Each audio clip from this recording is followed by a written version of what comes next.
இன்னைக்கு அறிமுகப்படுத்துவாங்க. கர்த்தருடைய பரிசுத்த நாமம் மகிமைப்பட. ஹல்லேலூயா, ஹல்லேலூயா. சில ஆண்டுகளுக்கு முன்பாய் இந்த இடத்துல வந்து தேவனுடைய வார்த்தையை ஊழியர்கள் மத்தியிலே கொடுத்து ஆண்டவர் உதவி செய்தார். அதன் பிறகு 2வது முறையாக இங்கே வருவதற்கு ஆண்டவர் கிருபை பாராட்டியிருக்க தேவனை துதிக்கிறேன். தேவனை நாம பரிசுத்தப்படுவதாக. பாஸ்டர் கோபி அவர்கள் சொன்ன மாதிரி நாங்கள் உளுந்தூர்பேட்டை செக்ஷன் ஒன்றா இருக்கும் பொழுது ஒரு குரூப்பாகவே காரியங்கள் பண்ணிக்கிட்டு இருந்தோம்.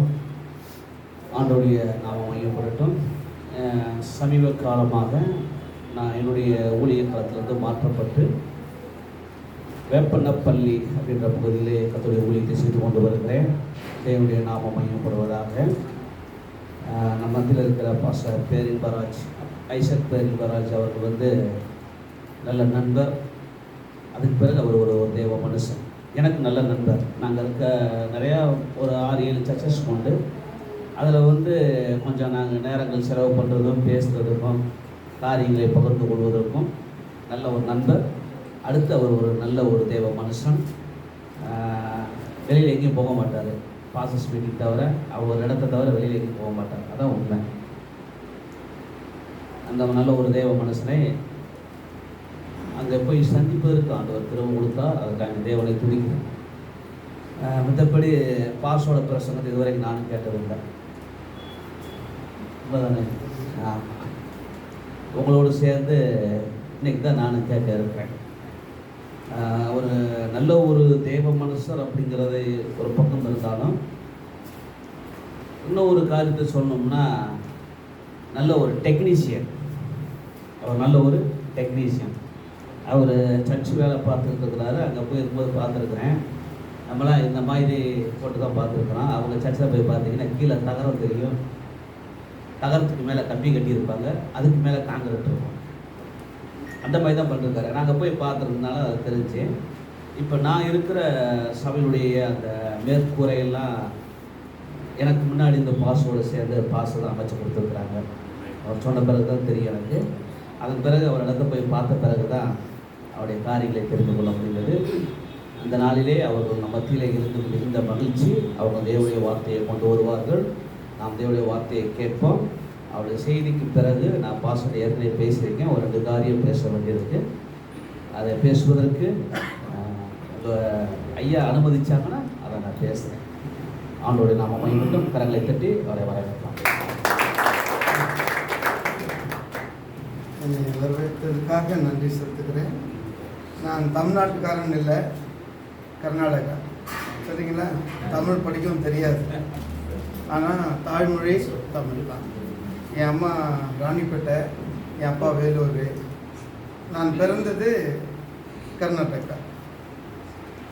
எங்கள் அம்மா ஒரு ஹைஸ்கூல் ஹெட்மிஸ்ஸாக இருந்தாங்க. என் அம்மா ஒரு ஹைஸ்கூல் ஹெட்மிஸ்ஸு. எங்கள் அப்பா ஒரு கோல்டு மைனிங் தெரியுங்களா? கேஜிஎஃப் தங்க சுரங்கத்தில் அந்த லிஃப்ட் போயிட்டு வரோம் பாருங்கள், 2 கிலோமீட்டர் போவோம் உள்ள. அதான் எங்கள் அப்பா ஆப்ரேட்டர், பி கிரேட் ஆஃபீஸர். நாங்கள் 10 பேர். எனக்கு 6 தம்பிங்க, 2 தங்கச்சி, ஒரு அக்கா. எங்கள் அம்மா ஒரு ஸ்டூடெண்ட், அதாவது சண்டே ஸ்கூலு டீச்சராக இருக்கும்போது தேவன் வாக்குத்தத்தம் கொடுத்தாராம், யோபை போல் ஒன்று ஆசிரியர். சரிங்களா? உலக பிரகாரம் ஆசிரியத்தை பார்க்கணுன்னாலும் 10 பிள்ளைங்க, 3 பெண்ணுங்க, 7 பையன். சரிங்களா? கரெக்ட் தானே? யோபுக்கு எத்தனை பிள்ளைங்க? 10 பிள்ளைங்க, 3 பெண்ணு, நான் முதல் பையன். சரிங்களா?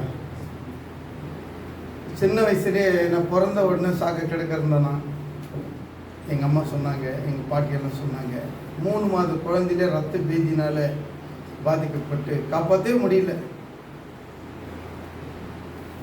4 தலைமுறை கிறிஸ்தவர்கள் நாங்கள். ஆமீன். ஆனால் 4 தலைமுறை கிறிஸ்தவர்களாக இருந்தாலும் ஒரு சாபம் என் குடும்பத்தில் இருந்தது. அது என்னன்னா, முதல்ல பெண் குழந்தை பிறக்கும், 2வது ஆண் குழந்தை பிறந்த உடனே அந்த ஆண் குழந்தை செத்து. என் அக்கா பிறந்தாங்க, நான் பிறந்தேன். என் அத்தையுடைய தம்பி செத்துட்டாங்கன்னு கேள்விப்பட்டேன். என் பாட்டியுடைய தம்பி செத்துட்டாங்கன்னு கேள்விப்பட்டேன். என் அம்மாவுடைய தம்பி செத்துட்டாங்கன்னு கேள்விப்பட்டேன். நானும் சாக வேண்டியது. எல்லாரும் சொல்லிட்டாங்க, ரத்த பேதினால இந்த குழந்தை பாடுபட்டு கொண்டிருக்குது, எங்கள் ஃபேமிலி டாக்டர்னு சொல்லிட்டாரு இந்த குழந்தை பிழைக்காதுன்னு சொல்லி. கொடுப்பனை இல்லை பெரியவங்கெல்லாம் சொன்னாங்களாம், ஏன் இந்த குழந்தைக்காக ஆழ்ந்துட்டுருக்கிற, மற்ற குழந்தை செத்துது போல இது செத்துரும், விட்டுரு அப்படின்னும் போது சாமியை நம்பினே அம்மா அல்லேலூயா தேவனுடைய பாத்திரம் கொடுத்துட்டாங்க. நான் ஆண்டவரே இது உம்முடைய பிள்ளை, மனுஷன் சொல்லலாம், ஆனால் அவங்கெல்லாம் கடவுள் கிடையாது. ஆண்டவரே நீங்கள் தான் கடவுள், நீங்கள் சொல்லுங்க இந்த பிள்ளைய அம்மாக்காக கொடுக்குறேன்னு கொடுத்தேன். எப்போ நான் கேள்விப்பட்டேன்னா வாலிப காலத்தில் தான் கேள்விப்பட்டேங்க, தெரியாது. ஏன்னா நான் வீட்டை விட்டு 7 முறை ஓடிட்டேன், சுத்தாத ஊர் கிடையாது, பண்ணாத அக்கிரம் கிடையாது. நான் யோசிப்பேன், ஆகாத பெரிய பொறுத்தருக்கு நான் எப்படியோ பிறந்துட்டுக்கிறேன் அப்படின்னு நினச்சின்னு இருப்பேன். ஆனால் இது சொன்ன பொருளுக்கு தான் எனக்கு ஆச்சரியமாயிடுச்சு. சரிங்களா, எங்கள் அம்மா 1991 செத்துட்டாங்க. அவங்க சாகிறதுக்கு சில மணி நேரத்தில் என்னை கூப்பிட்டாங்க, ஐசக் ஜாம் பண்ணி எனக்கு அப்படின்னு சொன்னாங்க. ஜாம் பண்ண முடியலைங்க, என்னால் ஜாம் பண்ண முடியல, பாவத்தில் இருந்தேன். எங்கள் அம்மா சாகிற அன்னைக்கு 2ஆம் தேதி, சரிங்களா, ஜனவரி 2, 1ஆம் தேதி ஃப்ரெண்ட்ஸுங்களோட சேர்ந்து குடிச்சிருக்கேன். அந்த பெங்களூர் பட்டணத்தில் சிட்டியில் எல்லாம் சொல்லுவாங்க, ஹெவனுக்கு வாசல் பெங்களூர்னுவாங்க பாவத்துக்கு. அந்த ஊரில் பப்பில் போய் குடிச்சிட்டு அப்புறம் அப்படியே ரோடெல்லாம் ஆடின்னு வருவேன். சரிங்களா, என் வாழ்க்கை அப்படி கிடந்தது. எங்கள் அம்மா சாகுறாங்க, சிக்காக இருக்கிறாங்க, அதை கூட கவலை கிடையாது. ஃப்ரெண்ட்ஸுங்களோட சேர்ந்து குடிச்சிட்டு இருந்தேன். 1ஆம் தேதி 2ஆம் தேதி கூப்பிட்டு ஐசக் எனக்காக ஜெபம் பண்ணு, உயிர் பிரிய போகுது. ஜெபம் பண்ண வரலை, அழுகுறேன், அம்மா நிலையை பார்த்து அழுகுறேன். ஏன்னு சொல்கிறேன்னா, இது அந்த மாதிரி ஒரு நிலைமை எந்த பிள்ளைக்கு வரக்கூடாது. ஆனால் அது இருக்கிறதுனால சர்ச்சிலேருந்து ஒரு 7 சிஸ்டர்ஸ் மாறுங்க வந்தாங்க. கடவுளாக அனுப்பிச்சுக்கிறாரு இல்லைங்களா. அவங்க வந்து ஜெபம் பண்ணாங்க. எங்கள் அம்மா 23ஆம் சங்கீதம் வாசித்தாங்க, அந்த சிக்னஸ்லேயும் வாசித்தாங்க. அவங்க வெளியே போகிறாங்க, எங்கள் தோட்டத்தை விட்டு அப்படி வெளியே போகிறாங்க, அம்மா இருந்துட்டாங்க. சரிங்களா, இது ஏன் சொல்லுகிறார் என்றால், ஆகாத பிறவியாக என்னை அவர்கள் ஒழித்துக்காக தேவன் தெரிஞ்சுப்பாங்க. எங்கள் அம்மா கூப்பிட்டாங்க, ஆனாலும் நான் கீழ்ப்படியாமல் போயிட்டேன். பாருங்க, 7 முறை விட்டு விட்டு ஓடினேன். நான் அதிகம் படிக்கலை, புரிஞ்சுங்களா. 7ஆம் கிளாஸ் தான் படித்தேன். 5 பிள்ளைங்களை பார்க்கணும். என் வாழ்க்கையை 5 வருஷம் தியாகம் பண்ணேன். என் தங்கச்சி 10th படிக்கும்போது என்னை 6ஆம் கிளாஸ் சேர்த்து விட்டாங்க, மறுபடியும் 6 7. சரிங்களா. அப்புறம் எங்கள் அம்மா ஹைஸ்கூல் இட்மிஸாக இருந்ததுனால ஒரு 18 வயசு ஆனவுடனே எனக்கு என்ன பண்ணாங்க, ப்ரைவேட்டில் எக்ஸாம் மாத்திரம் செய்ய அனுமதி வாங்கி டீச் பண்ணாங்க. சரிங்களா. அப்புறம் டிப்ளமா சேர்ந்தேன், டிப்ளமா படிக்க முடியல. அப்புறம் ஐடிஐ சேர்ந்தேன், ஐடிஐ பாஸ் பண்ணிட்டேன் ஃபஸ்ட் கிளாஸில், ஃபஸ்ட் கிளாஸில். பிட் அடிக்கலை, காப்பி அடிக்கலை, சாட்சியாக. அங்கே ஆயுத பூஜை பண்ண சொல்லுவாங்க, பண்ண மாட்டேன். அதனால் தண்டிப்பாங்க. மிஷினிஸ்ட்டு 7000 பேர் வேலை செய்கிற கம்பெனியில் கூட அப்ரெண்டிஸ் பண்ணேன். அங்கே கூட 2 முறை ஆயுத பூஜை வந்துடுச்சுங்க. சேர்ந்தோன்னு ஆயுத பூஜை. சரிங்களா. அப்புறம் முடிஞ்ச பிறகு ஒரு ஆயுத பூஜை முடியுது, எக்ஸாமு. 2 ஆயுத பூஜை காசு கொடுன்னுவாங்க, கொடுக்க மாட்டேன். 1 மாதம் லேத்தில், மில்லிங்கில், ஷேப்பிங்கில் எல்லாமே செஞ்சு ஒரு ஜாப் செஞ்சு கொடுக்கணும். 1 மாதம் ப்ராக்டிக்கலு. டெய்லி பூஜை பண்ணிட்டு தான் போய் ஸ்டார்ட் பண்ணோம் ஒவ்வொரு இதுவும். நான் மாத்திரம் அங்கே நிற்பேன், எல்லாம் பூஜை பண்ணிவிட்டு வாதியெல்லாம் திட்டுவாங்க. ஏய், உங்கள் எக்ஸாமில் கையை வைக்கிறேன்டா நான் வாங்க ஒருத்தர். இன்னொரு எப்படி நீ பாஸ் பண்ணி பார்த்துடலாம். இன்னொரு வாத்தியார் உன்னால் முடிஞ்சால் பாஸ் பண்ணு. நான் ஜெபம் பண்ணி ஆண்டவர்கிட்ட கேட்டேன், ஆண்டவரே இவங்கெல்லாம் எனக்கு விரோதமாக எல்லாம் பண்ணுறேன்றாங்க, நீங்கள் என்ன சொல்கிறீங்க? தேவனோட வார்த்தை தர்க்கணும் பைபிளை. உனக்கு விரோதமாக ஏழ்மனை எந்த ஆயுதமும் வாய்க்காமலே போவோம். ஆமென். அப்படின்னு சொன்னார். நான் யாரும் பிட் அடிக்க மாட்டேன், செக்ஷன் மார்க்கெல்லாம் கம்மியாக வாங்குவேன். எல்லாம் நினச்சிட்டாங்க இவன் ஃபெயில் ஆகிடுவான். 40 பேர் பேட்சில் இவன் ஃபெயில் ஆகிடுவான். 5 பேர் ஃபெயில் ஆனாங்கண்ணா. ஃபெயில் ஆகிடுவான்னா ஃபர்ஸ்ட் கிளாஸ் மார்க். சரிங்களா? எல்லாம் வாத்தியர்கிட்ட காமிச்சேன். அவன் கடாவில் பேசுகிறான்.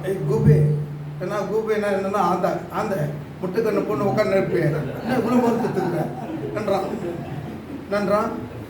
இவ்வளோ மார்க்கு இஷ்டுவா எங்கே பார்த்து இன்னைக்கு அப்படின்றான். எப்படி வந்துச்சு உனக்கு அப்படின்னு கேட்குறான். சரிங்களா? நான் ஜோம் பண்ணிட்டேன். ஆண்டவரே மற்ற பேப்பரை பார்த்து ஒரு டாட் கூட வைக்கக்கூடாது என் பேஜில். இல்லைங்களா? தேவன் உயர்த்துக்கிறார். ஆமென். தேவன் ஊழியத்துக்கு ஒப்பு கொடுத்தேன். சரிங்களா? எங்கள் அம்மா மரித்த அந்த வருஷமே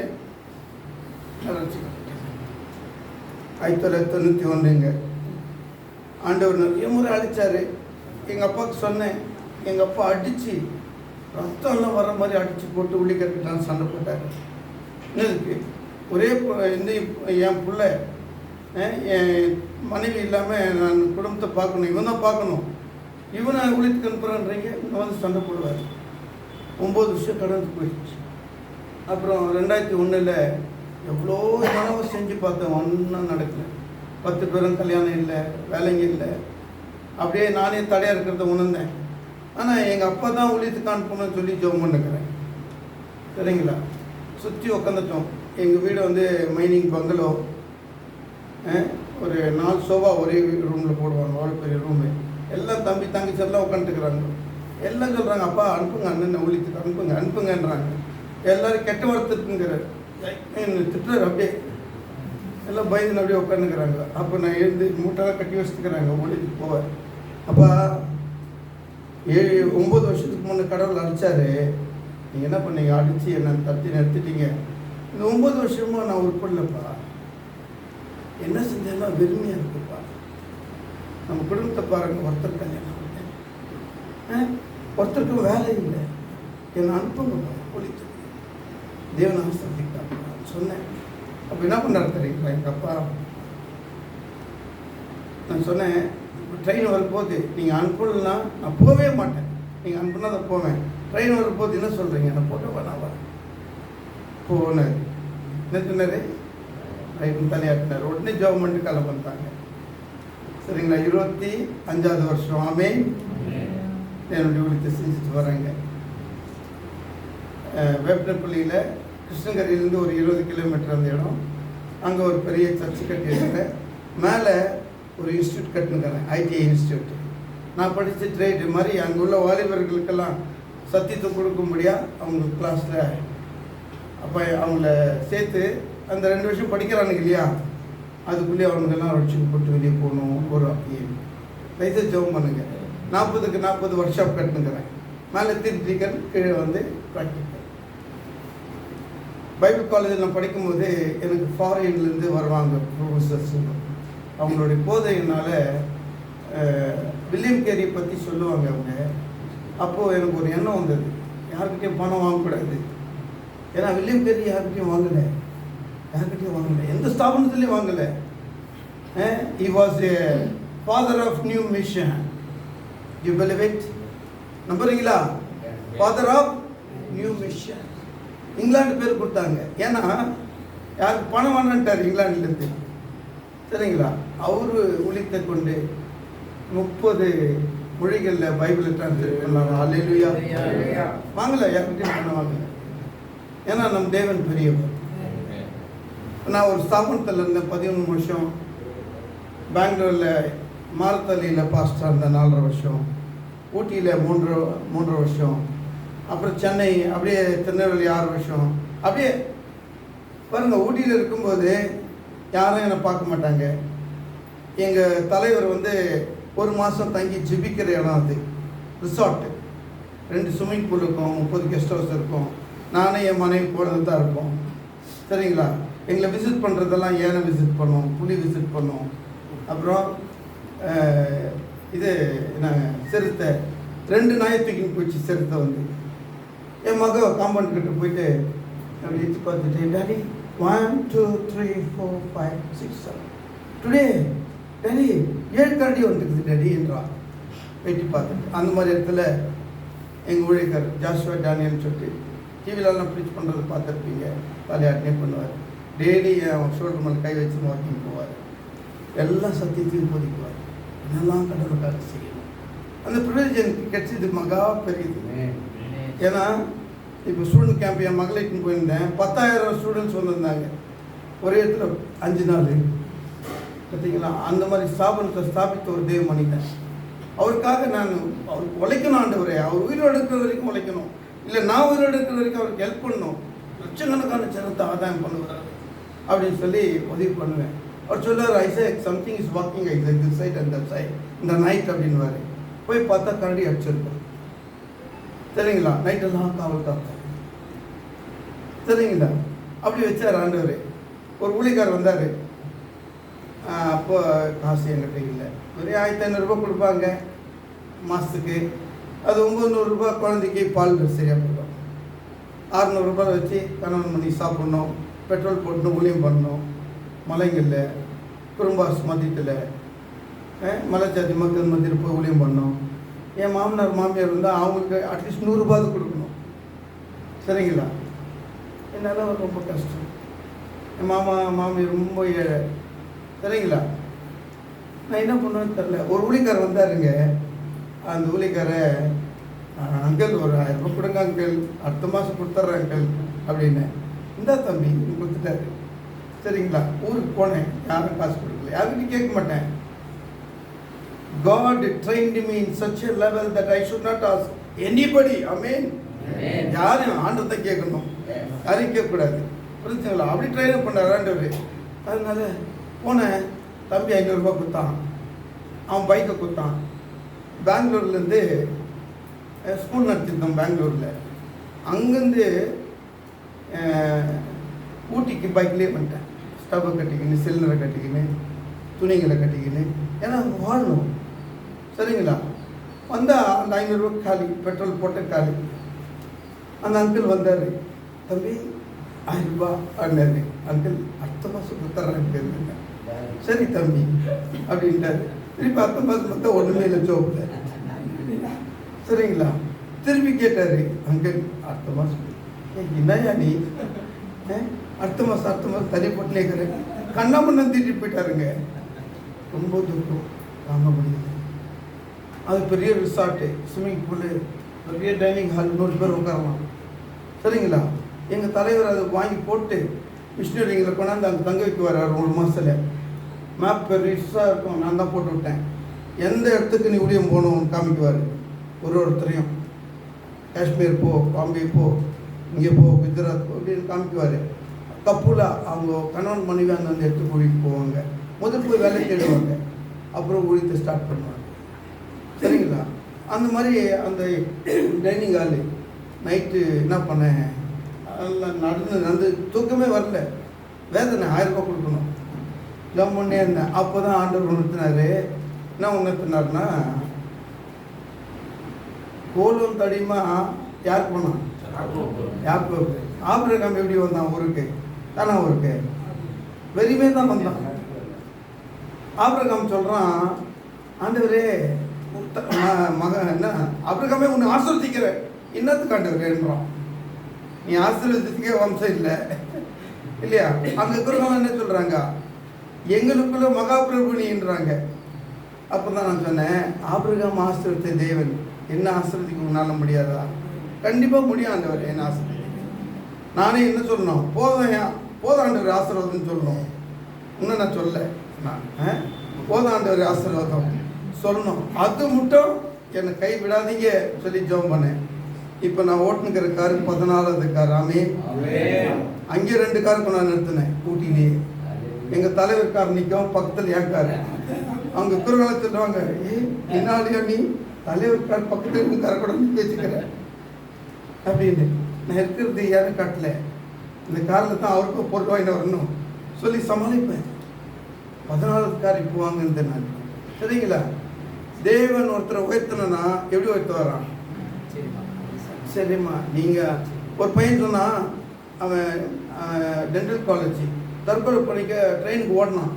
கூப்பிட்டான், டேய் சிமி வாயா இங்கே, என்ன என்னை பார்க்காத மாதிரி ஓட்டுங்கிற, இங்கே வாயா அப்படின்னு பேசிட்டு இருக்கிறான். ட்ரெயின் பாஸ் ஆகிடுச்சுங்க. ஓன்னு கத்தி எடுக்கிறான். என்னன்னா அவன் இப்போ மொத்தம் நீ பேசிடலாம், அந்த ட்ரெயினில் தலை குத்தர் பண்ணேன். அவனை வழி நடத்துகிறேன். வழி நடத்தி டென்டல் டாக்டரு, இப்போ யூகேல டென்டல் டாக்டர் ஆகிறான் அவன். மிஷினரியா சரிங்களா?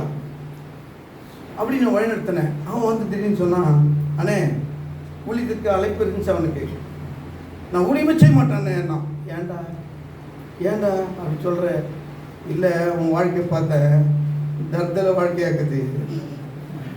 நானும் அந்த மாதிரி பாடுபட எனக்கு விருப்பம் இல்லை. நான் பாருங்க, அந்த நைட் ஜாப் பண்ணுறேன், அந்த ஞாபகம் வந்துச்சுங்க. ஆண்டவரே, நான் யாருக்கிட்ட இருக்கிறான், என்னை உயர்த்துங்க. எப்படி உயர்த்தணும்? எல்லாரும் பார்த்து அதாவது ஆச்சரியப்பட்டு எப்படி இவன் உயர்ந்தான்னு சொல்லணும். அந்த அளவுக்கு நான் எல்லாருக்கும் சொல்லணும். சரிங்களா? 10 சென்ட் தான் வாங்கியிருக்கிறேன். பக்கத்தில் 3000 ரூபா ஸ்கொயர் ஃபீட் போகுது. இப்போ அது மாத்திரம் 1,38,00,000 ஆகுது. 1,38,00,000. 70 லட்சத்தில் சர்ச்சை மேலே இன்ஸ்டியூட்டும் கட்டுனுக்கிறேன். கடவுள் ஒருத்தர் ஆசீர்வதிக்கணும்னு நினச்சாருன்னா கண்டிப்பாக ஆசீர்வதிக்கும். நம்ம ஜபம் தான், நம்ம விசுவாசம் தான். நீங்கள் எல்லாரும் ஊழியக்காரர் இருக்கிறீங்க, எனக்கு ரொம்ப சந்தோஷமாக இருக்கு. என்னை போல அழைக்கப்பட்டவர்கள் நீங்கள். எருசலேம் போனேன், வெறும் 20,000 கட்டிட்டு காசே இல்லை. அங்கே கால் மேலே கால் வந்துருக்குது. எப்போயா கட்டுற, இன்னும் 4 நாள் இருக்குது போகிறதுக்கு அப்படின்னு ஜாம் பண்ணிக்கிறேன். டக்குன்னு 5 லட்சம் வந்து வருது கையில். 1,40,000 கட்டினாங்க. கட்டிட்டு ஒரு 60,000 எடுத்து பாக்கெட்டில் போட்டு போயிட்டேன். எருசலேம் பேசலாம்னு நான் பார்த்துட்டேன். ஏன் பார்க்கணும்? இது உண்மையா இல்லையா எனக்கு ஒரு டவுட்டு. அங்கே போனோடனே என்னுடைய தேடுதல் வித்தியாசமாக இருந்ததுங்க. போனோடனே கலீலியா கடை எடுத்துன்னு போயிட்டாங்க. அங்கே ஒரு சாலமோன் பேலஸ்ன்னு சொல்லிட்டு, கிங் பேலஸ், சாலமோன் கிங் பேலஸ்ன்னு சொல்லிட்டு ஒரு ஹோட்டலில் தங்க வச்சாங்க. அப்படி போய் ஜன்னலை திறந்தா கலீலியா கடை திறந்து. சரிங்களா? ஃபஸ்ட்டு நாள் அங்கே தான் படுக்கிறேன். ஃபஸ்ட் நைட்டு தூக்கமே வரல, அழுந்துனே இருக்கிறேன். ஏன் ஆண்டவரே, நீர் கால வைத்த இடங்களில் நான் கால வைக்க மாற்றி, நான் பாவியான மனுஷன். ஓல்டே அழுந்தேன். என் கூட என் சித்தி வந்தாங்க, என் மாமி வந்தாங்க, மாமி மகன் வந்தா. எல்லாம் சொல்கிறாங்க, ஃபோட்டோ எடு, என்ன ஃபோட்டோ எடு. ஃபோட்டோ எடுக்க பார்க்க வந்துக்கிறேன், ஆழ்ந்துனுக்கிறேன். அன்றைக்கி எல்லாம் ஃபோட்டோ எடுக்கலைங்க. அமேன், மன திரும்பினுக்கிறேன். உட்காந்து அப்படியே ஆழ்ந்துனுக்கிறேன். அந்த பெரிய லாட்ஜில் நான் ஒண்டி தான். ஒரு 2 பேருக்கு ஒரு இது கொடுப்பாங்க லாட்ஜி. ஒருத்தர் வரலையாம், அதனால எப்பவுமே என்ன ஒரு லாட்ஜில் விட்டுறாங்க. ஜபத்துக்கு நல்லா இருக்கும். சரிங்களா? வந்து ஜபம் பண்ணிக்கிறேன். கலீலியா கடலில் போய் கொஞ்சம் தண்ணி குடிச்சிட்டு வந்தேங்க. ஊருக்கு எட்டுன்னு போகணும்னு சொல்லி எட்டுன்னு வந்து வச்சுட்டு தூங்கிட்டு இருக்கிறேன். அப்படியே ஜபம் பண்ணி தூங்கிட்டேன் பெட் மேலே. நைட்டில் தூக்கம் வந்துக்குது, எடுத்து தண்ணியை குடிச்சிட்டேன். ஏதாங்க கலீலியா கடல் தண்ணி. அப்போ தான் தருது கலீலியா கடல் ஒரு தித்திப்பு தண்ணி. ஆமே, உலகத்திலே ஒரு கடல் திதிப்பு தண்ணிக்குதுன்னா அது கலீலியா கடல். சரிங்களா? செவ கடலில் போய் குச்சேன். எல்லாரும் சொன்ன கண்ணு திறந்துடாதுன்னு. கண்ணு திறந்தா என்னத்தான் ஆகுதுன்னு உள்ள குச்சிட்டு கண்ணு திறந்துட்டேன். ஒத்த கொண்டெல்லாம் வீங்கி போச்சு. ஏன்னா டென்சிட்டி அதிகமாக இருக்குமா, பறவை பறந்தா கூட செத்து போயிடுமா. சரிங்களா? கடல் மட்டத்திலேருந்து 1400 மீட்டர் கீழே இருக்குது. எது? செவக்கடல். அது எப்படி வந்து தெரியுங்களா? சோதம் குமார் ஆண்டவர் அழைச்சார் இல்லையா? கந்தங்க காமிச்சார் ஆண்டவர். லைம் ஸ்டோனு எல்லாம் எரிஞ்சு உள்ள போயிடுச்சு. ஆமே, சோதம் குமாரா தான் ஆஞ்சு போச்சு. லோத்து சொல்கிறான், தேவனுடைய தோட்டத்தை போல இருக்கிறது தெரிஞ்சுக்கணும் அந்த இடத்த. யோதேன் தோட்டம் அதுதான் இருக்கும் அப்போ இல்லையா? ஏன்னா மோசே தான் எழுதினாரு, யாருக்கும் தெரியாது அந்த தரிசனத்தை இல்லையா? மோசே தான் சொல்கிறாரு, யோதேன் தோட்டத்தை போலே இருந்தது அந்த இடம். அதுதான் அந்த செவக்கடலாய். ஆப்பிள் பார்த்துக்கிறீங்கல்ல, ஆப்பிளில் பள்ளமாக இருக்குல்ல, உலகத்தின் மையத்தில் இருக்கிறது எருசலேம். அந்த ஆப்பிள் மாதிரியே பள்ளம் ஆகிட்டு இருக்கிறாங்க. ஆமே, சரிங்களா? உலகம் ஒரு ஆப்பிள் மாதிரி தான் இருக்குது. சரிங்களா? நான் போய் தேடுறேன், எங்கே இருக்குது இந்த இடம், எங்கே இருக்குது, எப்படி இந்த யோர்தான் நதி வருது. அது பார்த்தா லெபனான் தேசத்துக்கும் வந்து கலீலியா கடலில் ரொம்புது. கலீலியா கடல் ரொம்பி நிரம்பி வழி தான் யோர்தான் நதி. சரிங்களா? எத்தனை டைம் தப்பாக பிரசங்கம் பண்ணிக்கிறேன். அங்கே போன பிறகு தான் தருது நான் நிறைய தப்பு பண்ணிக்கிறேன் இல்லைங்களா? கார்மேல் பருவத்தில் தான் தண்ணி வந்து கலியில் ரொம்ப நான் பிரசங்கம் பண்ணேன் இல்லைங்களா? அது கடல் ஓரமாக ஒரு மலை இருக்குது. அங்கே போனால் எலியை அங்கே தான் ஒழிஞ்சிருந்தாருன்னு காமிக்கிறாங்க. இந்த மலையிலே இப்படி தண்ணி விரும்பி கல்லியில் கடல் போவோம். கடலில் 50-60 கிலோமீட்டர் இருக்குது. தெரில, அங்கே போய் எல்லாத்தையும் ஆராய்ச்சி பண்ணேன். சரிங்களா? அந்த ஒரு நாள் நான் மனம் திரும்பி ஜோம் பண்ணிட்டு இருந்தேன் இல்லைங்களா? அடுத்த நாள் 3 நாள் அந்த லாட்ஜில் தங்கினேன். அடுத்த நாள் பாஸ்டர் ஸ்டீவன் ஏஞ்சல் டிவியில் 10 மணிக்கு பேசுகிறார் பாருங்க, தெரிந்தானுங்க அவருக்கு தான் இப்போ போயிருந்தார். அவர் சொல்கிறார், பாஸ்டர் இன்னைக்கு 14 பேர் ஞானஸ்தானம் எடுக்க போகிறாங்க நம்ம குரூப்பில், நீ தான் ஜோம் பண்ணி ஒருத்தர் உள்ளே இருக்குன்றார். ஆமே. நம்ம மாத்திரம் ஆண்டுக்கு சரியா இருந்தோம்னா தேவன் நம்மளை உபயோகப்படுத்துவார். ஆமே. தேவனுக்கும் நமக்கு கனெக்ஷன் கரெக்டாக இருந்துச்சுன்னா ஆண்டவர் நம்ம என்ன பண்ணுவார்? விடவே மாட்டார், உபயோகப்படுத்துவார், ஆத்துமக்களை கொடுப்பார். உண்மையான ஆத்துமக்களை கொடுத்துட்டா எப்படி இருக்கும்? எப்படி இருக்கும்? அப்பா சொல்லணுமா? எலியாவுக்கு ஒரு ஆத்மாவை கொடுத்தார் ஆண்டவர். யாரை கொடுத்தாரு? எலிசாவை கொடுத்தாரு. அந்த மாதிரி ஆத்மாவை வேணுமா உங்களுக்கு? பண்ணுங்க, ஆண்டவர் கொடுப்பார். எனக்கு ஒரு அசிஸ்டன்ட் பாஸ்டர் நேற்று வேறு சபையில் கூப்பிட்டு நான் பிரசங்கம் பண்ணேன். அந்த தம்பி அனுப்பிச்சிருந்தேன். என் மனைவி சொல்கிறான், அருமையான செய்தியை கொடுத்தா. அப்படி தம்பி பார்த்தீங்களா? காணிக்க போன மாதம் எவ்வளோ போட்டான்? 12,000 போட்டான். உண்மையாக இருக்கிறான். ஒரு ஆத்மாவை நம்ம ஆதரவு பண்ண கூட உறுதியாக இருக்கணும். ஆமே. சரிங்களா? கடவுள் அவனும் உயர்த்துறாரு, அவனால சபையை உயர்த்துறாரு. ஆமே. அதுதான் ஆசீர்வாதம். நம்ம ஆசீர்வாதத்தை பெற்று இந்த உலகத்தில் ஜீவிக்க வேண்டும் என்று தேவன் விரும்புகிறார். சரிங்களா? நான் அற்பமான மனுஷன்தான். சரிங்களா? அதிகம் படிக்காதவன் தான். ஸ்கைப்பில் ப்ரீச் பண்ணுறேன். 5 தேசம் போகுது எஃப்எம் ரேடியோ. ஆமே. இங்கிலீஷில் ப்ரீச் பண்ண சொல்லிட்டாங்க. நான் சொல்லிட்டேன், பைபிள் காலேஜில் ஒரு 2 வருஷம் தான் ப்ரீச் பண்ணேன் இங்கிலீஷில். எனக்கு அவ்வளோ வராதுங்க, தமிழில் வேணால் பர்சன்ட் பண்ணிடுறேன்னு அவங்க சொல்லிட்டாங்க. No no no no, from Denmark 5 countries going, people must hear the message. Every Friday பண்ணுறாங்க. சரிங்களா? தேவன் நம்மளை ஓய்வுபடுத்துவார். எப்பேற்பட்ட நிலைமையில் இருந்தாலும் நம்மளை வெறுக்காத ஒரு தேவன் உண்டு. யாரு? பாருங்க, ட்ரினிட்டி என்றால் நிறைய பேர் கன்ஃபியூஷன்ஸ். திருத்துவம் என்றால் அநேக பேருக்கு குழப்பம். சரியா? என்ன இது என்ன இது? ஒரு இவர் என்ன ஒரு முஸ்லீம் என்னன்றாரு, பாப்பா சர்ச்சுக்குன்னு கூப்பிட்டேன். என்னை சுற்றிலும் 90% முஸ்லீம் தாங்கிறாங்க. நீங்கள் 3 கடவுள் ஒன்றுங்கிறீங்க. என்ன சொல்கிறான்? 3 கடவுள் அப்படின்றான். அப்போ நான் யோசித்தேன், சரி இவன் சொல்கிறத 3 கடவுள்னு அவன் ஒரே கடவுள்ன்றான். 3 கடவுள் எதுக்குன்னு பார்த்தா 3 கடவுள் இல்லாமல் நம்ம ரட்சிக்கப்பட முடியாது. ஆமே. 3 கடவுள் இல்லாமல் ரட்சிக்கப்படவே முடியாது. எபிஎஸ்ஆரில் 1ஆம் அதிகாரத்தில் அது விளக்கம் இருக்கிறது. என்ன தன்மை இருக்குங்க? பிதா வந்து இஸ் எலெக்டர். பிதா யாரு? எலெக்டர். எலெக்டர் நான் தெரிஞ்சுக்கொள்ளக்கூடியவர். எப்படி தெரிஞ்சுக்கொள்றாரு? நீங்கள் யாருக்காக ஜெபம் பண்ணியிருப்பீங்க, எப்போ ஜெபம் பண்ணியிருப்பீங்க. அவங்களை நியமிக்கிறது பிதா. ஆமென். அவருடைய வேலை என்ன?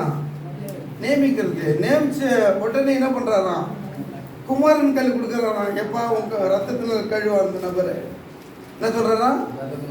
உன் ரத்தத்தினால கழுவு, சுத்திகரி, நீதிமனாக்கு, பரிசுத்தமாக்குன்னு சொல்றாராம். குமாரன் என்ன பண்றாராம்? தவறதே இல்லையா?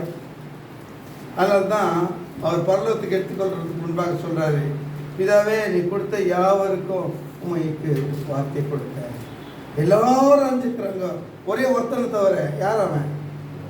ஒருத்தன் யாரு? யூதாஸ்காரியர். ஒருத்தனை தவிர எல்லாருக்கும் போதிட்டு அவங்க எல்லாம் அறிஞ்சிருக்கிறாங்க என்றார். ஒருத்தனையும் விடல, நம்ம கூட அப்படிதான் செய்யணும். ஒருத்தனையும் நம்ம விடக்கூடாது. அவன் பாவியாக இருக்கட்டும், துன்மார்க்க இருக்கட்டும், என்ன நிலைமைலாம் இருக்கட்டும், போங்க, அவங்களுடைய போங்க, அவங்களுடைய போங்க, தேடுங்க, அவனை விடாதீங்க. ஆபிரகாம் என்ன பண்ணார் தெரியுங்களா? எபிரேயர் 11:9 என்ன சொல்லுது? அது வாசிங்க. விசுவாசத்தினாலே அவன் வாக்குத்தத்தம் பண்ணப்பட்ட தேசத்திலே வாக்குத்தத்தம் பண்ணப்பட்ட தேசத்திலே பரதேசியை போல சஞ்சரித்து அந்த வாக்குத்தத்தத்துக்கு உடன் சுதந்திரவாளி ஈசாக்கோடும் யாக்கோபோடும் கூடாரங்களில் குடியிருந்தானா. புரிஞ்சுங்களா? பாருங்க, ஈசாக்கு எப்படி மாறினான்? அதனால ஒரு பயபக்திக்குரியனா மாறினான். அதனால யாக்கோபு, இப்போ பாஸ்டர் சொன்னாரு, ஆகாரு ஏசாமிக்கு ஒரு பேர் இட்டான்னு சொன்னார் சார் பாஸ்டர். என்ன பேர் இட்டலாம்? காண்கிற தேவன். அதே மாதிரி யாக்கோபு ஒரு பேர் இடுறான். என்னன்னா ஈசாக்கின் பயபக்திக்குரியவர். ஆமென். என்ன பேர் வைக்கிறான் கடவுளுக்கு? ஈசாக்கின் பயபக்திக்குரிய. அவன் பார்த்தான், அப்பா நான் பார்த்தான், பயபக்திக்குரியவராக இருந்தார். பிடிச்சிக்கணும், அந்த கடவுளை பிடிச்சிக்கணும். அவங்க மாமா கிட்ட 2 பேரும் ஒப்பந்தம் பண்ணுறானுங்க, நீ இந்த பக்கம் அந்த கடந்து வரக்கூடாது, லாபான் கிட்ட இப்படி கடந்து வரக்கூடாதுன்னு. அப்போ சொல்கிறான், அவன் கடவுளை கூப்பிட்றான், இந்த கடவுளை. சரிங்களா? எல்லாம் சிலைங்களை வச்சுருக்கிறான். அந்த கடவுளை கூப்பிட்டு அவன் வாக்குத்தத்தம் பண்ணுறான், எது ப்ராமிஸ் பண்ணுறான், நான் அப்படி வரமாட்டேன்னு. இவன் என்ன சொல்கிறான்னா, என் ஈசாக் என் தகப்பனுடைய பயபக்திக்குரியனால சொல்கிறேன் நான் என்றான். ஆமென். அப்போ கடவுளுக்கு என்ன பேருங்க? ஈசாக்கின் பயபக்திக்குரிய ஒரு பேரை வைக்கிறான் பாருங்க. சரிங்களா? யாக்கோபு பிறந்த உடனே அவன் கூடாரவாசியும் குணசாலியாக இருந்தான்னு சத்தியம் சொல்லுவான். குணசாலியாக இருந்தான்னு சொல்லிட்டு தன் தாத்தாவோட அவன் கூடாரத்தில் வாசிச்சான்.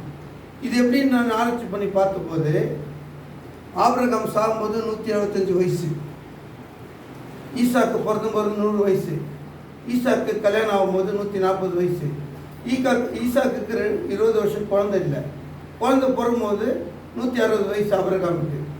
சரிங்களா? அப்போ இன்னும் எவ்வளோ மீதிக்குது? 15 வருஷங்குது. அந்த 15 வருஷம் கூடாரவாசியாக யாக்கோபு ஆபிரகாம் மடியிலேயே இருந்திருக்கிறான். ஆமென். அதனால தான் பக்திவான், அதனால தான் அப்போஸ்தலர் தலைவன். சரிங்களா? சங்கீதத்தில் நம்ம என்ன பார்க்கிறோம் என்றால், God promised to Abraham and made a covenant, that same covenant with Isaac. ஈசாக்குக்கு உறுதிப்படுத்தினார் அந்த கவர்னன்ட். ஆபிரகாம் கொடுத்த வாக்குத்தத்தத்தை ஈசாக்கு உறுதிப்படுத்தினாரான், இஸ்மாயில் இல்லை. சரிங்களா? Then he implemented in Jacob. Bible சொல்லுது. என்ன சொல்லுது? அவர் ஆபிரகாம் கொடுத்த வாக்குத்தத்தத்தை ஈசாக்குக்கு உறுதிப்படுத்தி யாக்கோபுக்குள்ள நிறைவேற்றினார். ஆமென். ஏன் அப்படின்னா, இவங்க கூடாரவாசிகளா தன்னுடைய தாத்தாவோட அப்பாவோட இருந்தாங்க. அப்பேற்பட்ட பிள்ளைங்கள் உங்களுக்கு இருக்குமானா உங்கள் பேரை காப்பாற்றுவாங்க. ஆமென். அப்பேற்பட்ட பாடுகள் நீங்கள் எடுப்பீர்களானால் ஊழியம் செய்ய வம்சம் ஓயாது. ஆமென். அதான் நம்ம செய்ய வேண்டும், எடுக்க வேண்டும், பிரயாசம் எடுக்க வேண்டும். நான் வேப்பனப்பள்ளியில் தான் இருந்தேன். என் மகன் 12th கவர்மெண்ட் ஸ்கூலில் தான் படிக்கிறான். சொன்னான், டேடி 3 டீச்சர்ல டேடி, 11th ரொம்ப கஷ்டப்பட்டேன் டேடி, அழுகுறான். சரி, என்ன கிருஷ்ணகிரி வந்துட்டோம் டவுனுக்கு. அங்கே நிறைய டீச்சர்ஸுங்க இருக்கிறாங்க. அவன் எடுத்த கோர்ஸ்லேயே 8 இது இருக்குது, செக்ஷன்ஸு. அதனால எல்லா டீச்சரும் இருக்கிறாங்க. இது கொண்டாந்து சேர்த்துட்டேன். ஏன்? அப்புறம் வீடே இங்கே ஷிஃப்ட் பண்ணிட்டேன். ஏன்? பிள்ளைய வளர்க்க வேண்டிய விதத்தில் நான் வளர்க்கலைன்னா நோ, நம்பிக்கையே கிடையாதுங்க, இல்லையா? சத்தியம் தான் சொல்லுது. நமக்குள்ள பக்தி இருக்குமானா அதே பக்தி பிள்ளைக்கு வரணும். நமக்குள்ள மாயமாலம் இருக்குமானால் அதே மாயமாலம் யாருக்கு வரும்? பிள்ளைங்களுக்கு வரும். அதனால தான் நம்ம நீதிமானம் நிற்கணும். ஆபிரகாம் நீதிமான், தன்னுடைய உடன் சுதந்திரவாளி, வாக்குத்தத்தத்துக்கு உடன் சுதந்திரவாளி. பார்த்தீங்களா? அதே மாதிரி தான் உங்களுக்கு கடவுள் வாக்குத்தத்தம் கொடுத்துக்கிறாருன்னா உங்கள் பிள்ளைங்க தான் உடன் சொல்லுங்க, உடன் சுதந்திரவாளி. ரொம்ப ஜாக்கிரதை. ஆண்டவர் சொன்னார், என் ட்ரினிட்டியை பற்றி போதி, ஆபிரகாம் சரித்திரத்தை பற்றி போதின்னு சொன்னார். நான் கேட்டேன், இதான் போதிக்கணும், புரிஞ்சுங்களா? ஏசாமி என்ன பண்ணுறாராம்? பிதா கொடுக்குற ஒவ்வொரு ஆத்மாவையும் அவர் ரத்தத்தினால கழுவுறாராம். அதுதான் ரத்தம் சிந்தப்பட்டது, புரிஞ்சுங்களா? எருசலேம் போனேன், பிலாத்துடைய வீடை காமிச்சாங்க. பிலாத்துடைய அரண்மனை இருக்குது, அங்கே ஒரு டஞ்சன் இருக்குது. அப்படியே உள்ளே இறங்கணும் போக, அங்கே பார்த்தா செயின் எல்லாம் இருக்குது, கட்டி போட்டு வச்சுக்கிறது. இங்கே தான் ஏசாமி இரவெல்லாம் அடித்தாங்கன்றாங்க. 300 போர்சிவர்கள் அப்படியே ஆண்டவரை எப்படி பண்ணாங்களாம், இரவெல்லாம் அடித்தாங்களாம். அந்த டஞ்சனுக்குள்ள போய் மூச்சை விட முடியல, உள்ளே இறங்கிட்டேன், மூச்சை விட முடியல. கத்தனை கூட வெளியே சத்தம் கேட்காது. அதனால்தான் ரோமர்களுடைய கொடூரமான காலகட்டத்தில் ஏசாமி பிறக்க கற்றுக்கொண்டார் வந்தார். அதனால்தான் வேதம் சொல்லுது, சிறுவன் தியானம் நமக்கு என்னவா? தேவ பலனா. அதை நம்ம தியானிக்கும் போதே, அவ்வளோ பாடுபட்ட தேவனை நம்ம தியானிக்கும் போதே நம்ம சும்மான சுத்திக்க. நேற்று தாவீதை புத்து படிச்சுன்னு தாவீது சொல்கிறான், ஆண்டவரே நீ பலி விரும்பினா நான் செலுத்துவேன். எத்தனை நாள் வேணும் ஆண்டவரே? 1000 வேணுமா? 10,000 வேணுமா? ராஜா அவன் இல்லைங்களா? ரத்தம் இல்லாமல் பாவ மன்னிப்பு இல்லைன்னு பைபிள் சொல்லுது. அதனால அவன் சொல்கிறான், எவ்வளோ நான் செலுத்திட்டோம், ஆனால் நான் கண்டுபிடிச்சது, ஆண்டவரே நீ பலி விரும்புறதில்லை, நீ விரும்புறதோ 100 குண்டு 6 குண்டு இருந்துச்சு. ஆமே, நான் எங்கே போவேன்றான், கத்துறான். 51 சங்கீதத்தில் பாருங்க, நான் எங்கே போவேன், அதான் எங்கிட்ட இல்லைன்னு. அந்த தாழ்மை மொத்தம் நமக்குள்ள இருக்குமானா ஒரு ஆத்மாவை நம்ம விட்டு வைக்க மாட்டோம், சரிங்களா? அவங்க வீட்டை தேடி போயிடுவோம். அவன் கெட்ட வார்த்தை திட்டு போயிருப்பான், நம்மள பின்னாடி போயிடுவோம். தம்பி ஒன்று ஆசை இல்லைங்களா? ஒரு ஆத்மா நீங்கள் ஆதாயம் பண்ணிட்டீங்கன்னா அந்த ஒரு ஆத்மா எத்தனை ஆதாயம் பண்ணு தெரியுங்களா? ஆனால் உண்மையில் நல்லா இருக்கவே, புரிஞ்சுங்களா? இது அனுபவமாக நான் சொல்கிறேன். நேற்று ஒரு தம்பி கூட பேசியிருந்தேன், சரிங்களா? அவனை பெங்களூரில் ஊழியத்தில் வச்சுருந்தேன். கொரோனா டைமில் போயிட்டான். நான் சொல்கிறான், அண்ணே நீ கொடுத்த ட்ரைனிங். சரி, நான் சொன்னேன் 6 வருஷம் திருநெல்வேலி 8 இடங்களில் ஊழியம் பண்ணேன் இல்லையா, அதை பார்த்துப்போம். சபை கட்டணும்னு சொல்கிறியா, எல்லா மிஷின் தூக்கின்னு வரேன், எல்லாம் சொந்தமாக வச்சுருக்கிறேன். எல்லாம் ஆலோ பிளாக்ஸ் மிஷினு, செங்கல் ஃபேக்ட்ரி, சின்ன மிக்சர் மிஷினு, பெரிய மிக்சர் மிஷினு, லிஃப்ட்டு 9 மாடிக்கு போகிறது எல்லாம் என்கிட்ட எட்டுன்னு வரேன்.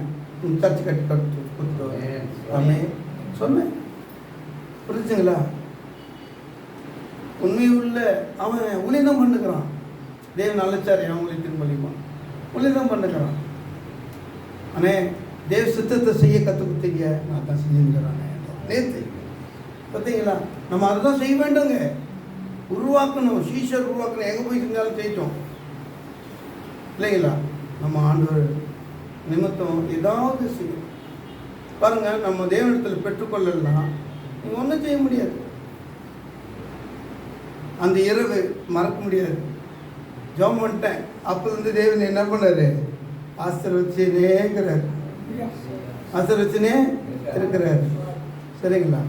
பார்க்குறவங்கெல்லாம் பிச்சைக்கார மாதிரி தெரியும் நான், ஆனால் எல்லாம் கடவுளுக்காக செஞ்சுருக்கிறேன். யாருக்கும் தெரியாது, என் சொந்தக்காரங்க கூட தெரியாது எவ்வளோ இன்வெஸ்ட் பண்ணுறேன், என்ன பண்ணுறேன், ஏது பண்ணுறேன். ஆனால் செஞ்சுட்டே இருக்கிறேன். நம்ம பாஸ்டருக்கு தெரியும் இல்லைங்களா? பாஸ்டர் வந்து மேலெல்லாம் ஏறி பார்த்தாரு, எல்லாம் இல்லை கட்டின்னுக்கிறேன். நான் என்ன சொல்ல வரேன்னா, யாருக்கிட்டையும் நான் ஒத்தாசு வாங்கலாமே, யாருக்கிட்டையும் ஃபாரின் ஃபண்ட் வரட்டும், அவங்க கொடுக்கட்டும், இவங்க கொடுக்கட்டும், என்னுடைய கஷ்டத்தினால தேவன் எல்லாவற்றையும் செய்கிறார் எனக்கு. அமேன். எப்படின்னு கேட்கலாம் நீங்கள், சரிங்களா? எப்படி கேட்கலாம். கர்த்தரை ஒருத்தர் ஆசீர்வதிக்கணும்னு நினைச்சா அவர் எப்படி ஆசீர்வதிப்பாருன்னா கொஞ்சம் நெஞ்சம் கிடையாது, கொஞ்சம் நெஞ்சம் கிடையாது. நீங்கள் பிரயாசப்படுங்க, ஆண்டுக்கு ஜெபம் பண்ணுங்க, தேவன் உயர்த்துவார். சரிங்களா? வில்லியம் கேரி போல சபைங்களை கட்டணும், ஊழியம் செய்யணும்னு சொல்லிட்டு தான் சொந்தமாக எல்லாத்தையும் வாங்கிட்டேன். எத்தனை லட்சம் செலவு பண்ணிக்கிறோம், கோடியெல்லாம் தாண்டிச்சு தெரியாதுங்க.